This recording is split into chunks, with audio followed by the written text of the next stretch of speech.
Lucas had spent the last few nights sleeping on the lower bunk, the thin prison mattress doing little to cushion his body from the hard metal frame. It wasn't comfortable, but it was his.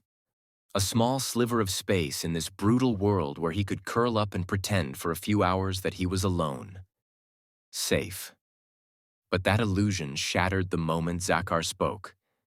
"Enough of this," Zakhar muttered as he flicked the ash off his cigarette. He was sitting on the top bunk, leaning against the wall, golden eyes scanning Lucas with something unreadable. "You're not sleeping down there anymore." Lucas tensed. "What?" Zakhar exhaled slowly, the smoke curling into the dimly lit cell. "You heard me, doll. You're sleeping with me from now on." Lucas's stomach twisted into a knot. He had known this was coming, had been waiting for the moment Zakhar would claim something more than his loyalty. And yet, his body betrayed him with a rush of nerves. It wasn't just the idea of sharing a bed with another man. It was Zakhar, a beast of a man whose presence alone made the air thick with danger. Lucas had seen him snap bones like they were twigs, had seen the glint of madness in those golden eyes. And now he was supposed to crawl into bed with him? Zakhar smirked, clearly reading the hesitation in Lucas's posture. "Scared?" Lucas bristled, forcing himself to straighten. "No." A dark chuckle rumbled from Zakhar's chest. "Then get up here." Lucas swallowed hard, his heart hammering in his chest as he pushed himself off the lower bunk. The metal creaked beneath his shifting weight as he climbed up, careful not to brush against Zakhar more than necessary. But once he reached the top, there was no avoiding it. Zakhar took up space, his broad shoulders, his thick arms, the sheer mass of his body dominating the narrow bunk. Lucas hesitated on the edge, his breath shallow. "There's barely enough room." Zakhar smirked. "Guess that means you'll have to get comfortable, doll." Lucas exhaled slowly. He had no other choice. He carefully maneuvered himself onto the mattress, pressing his back against the cool concrete wall, keeping as much distance as possible. Zakhar didn't comment. Instead, he reached over, grabbed the thin prison blanket and tossed it over them both before putting out his cigarette against the wall. The cell was dark now, save for the faint glow of the hallway lights seeping through the bars. The silence stretched between them. Lucas could hear Zakhar's steady breathing, could feel the warmth radiating from his massive frame. It was unnerving. He had spent years mastering the art of deception, slipping in and out of lives without ever truly being touched. But there was no escaping this. "Relax," Zakhar murmured, his voice lower, softer than usual. "I'm not gonna eat you." Lucas let out a quiet scoff. "Could have fooled me." Zakhar chuckled, shifting slightly. The movement sent a ripple through the bed, and Lucas tensed as he felt a heavy arm drape over his waist. "Zakhar." "Shut up and sleep," Zakhar interrupted, his voice laced with amusement. Lucas's breath caught in his throat, but he didn't protest. He lay there, rigid, waiting for something. What, he wasn't sure. But Zakhar simply stilled beside him, his body radiating heat, his presence overpowering yet oddly. Steady. Minutes passed, then an hour, and slowly, against his better judgment, Lucas's body began to relax. The morning bell clanged through the prison, loud and jarring, pulling Lucas from a sleep that had been deeper than he'd expected. He blinked groggily, his mind momentarily forgetting where he was, until the heavy warmth at his back reminded him. Zakhar. Lucas tensed slightly as he realized that at some point during the night, he had shifted closer to the massive man beside him. Zakhar's arm was still draped loosely over his waist, and the rise and fall of his steady breathing sent an uncomfortable awareness through Lucas's body. He wasn't used to this, to warmth, to closeness, to protection that came without immediate punishment. A low chuckle rumbled against his back. "Morning, doll." Lucas stiffened, his face heating. "Morning." Zakhar stretched, muscles flexing, before pulling his arm away and rolling out of bed with a lazy ease. He didn't seem bothered by anything. By the night before, by Lucas's hesitance, by the way the prison was about to witness something new. Because today would be different. Today, Lucas wouldn't be walking to the cafeteria as a vulnerable target. He wouldn't be enduring lewd stares, whispered threats, or the constant edge of fear scraping against his skin. Today, he would be walking beside Zakhar. Lucas took a deep breath, sitting up and stretching the stiffness from his limbs. His body still carried the exhaustion of stress, but something in him felt lighter, like the weight of always watching his back had lifted, if only slightly.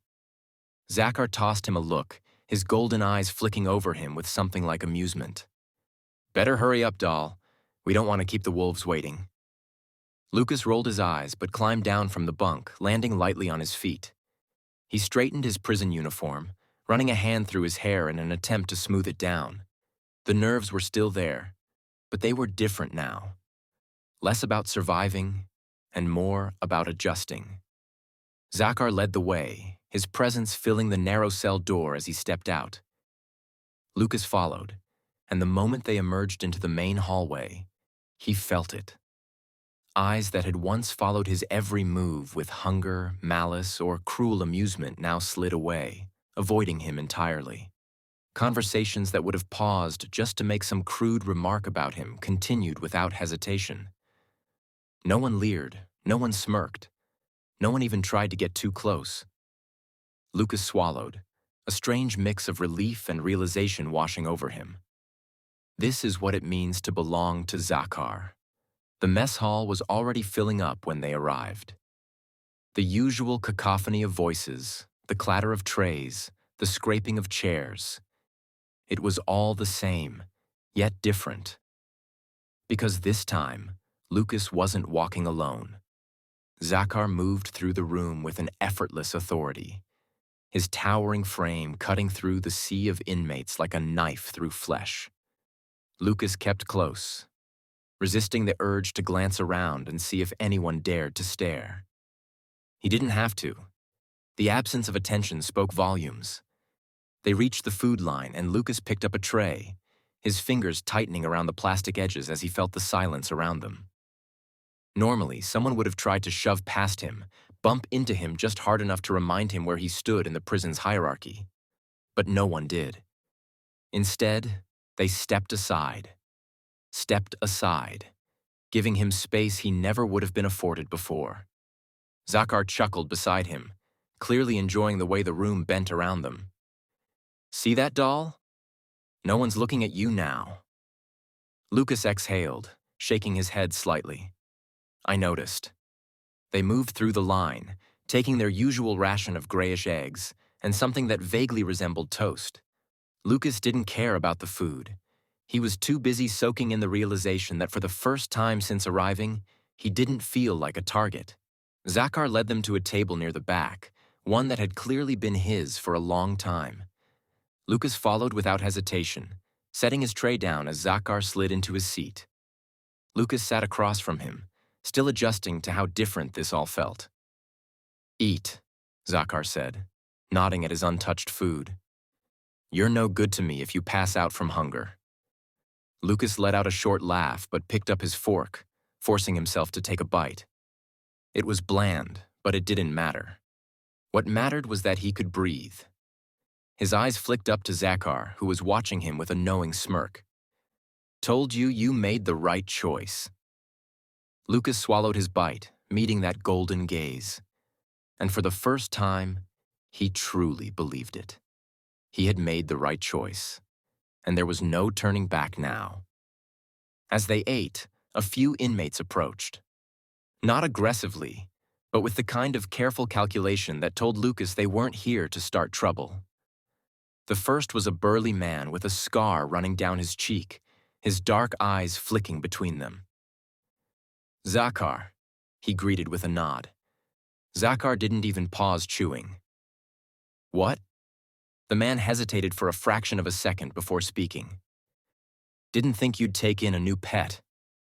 His gaze flickered to Lucas, the curiosity evident but the usual mockery absent. Lucas tensed, his grip on his fork tightening. Before, a comment like that would have been accompanied by sneers, a taunt about what he was worth in a place like this. But now it was just an observation. Zakhar finally swallowed his bite of food, his golden eyes locking onto the man with a slow smirk. "You worried, Kurt?" Kurt let out a breath of amusement. "Not at all. Just making sure I don't accidentally step where I shouldn't." Zakhar leaned back in his chair, lazily stretching an arm along the back of the seat. "You won't, unless you're feeling suicidal." Kurt chuckled, holding up his hands in mock surrender. "Nah, I like my teeth where they are." With that, he walked off, and Lucas realized just how much weight Zakhar's claim carried. Even men like Kurt, men who had no reason to fear anyone, respected the boundaries Zakhar set. As they continued eating, another man approached, this one leaner, with a sharp, calculating gaze. He didn't speak to Zakhar right away. Instead, he looked at Lucas directly. "You made a smart choice," the man said, voice low and unreadable. "Better to be owned by one man than to be passed around." Lucas stiffened, but before he could reply, Zakhar's voice cut through the air like a blade. "You got a death wish, Vance?" Vance's smirk didn't falter, but he took a step back. "Just making conversation." Zakhar's golden eyes gleamed dangerously. "Make it somewhere else." Vance held up his hands, much like Kurt had, and retreated without another word. Lucas exhaled slowly, his pulse still racing. "That guy's a creep." Zakhar huffed a laugh. "That guy's a survivor, but he won't touch you." Lucas picked at his food, mulling over the interactions. The difference was staggering. No more catcalls. No more wandering hands brushing against him, accidentally. No more predators eyeing him like a meal. Zakhar was right. He had made the right choice.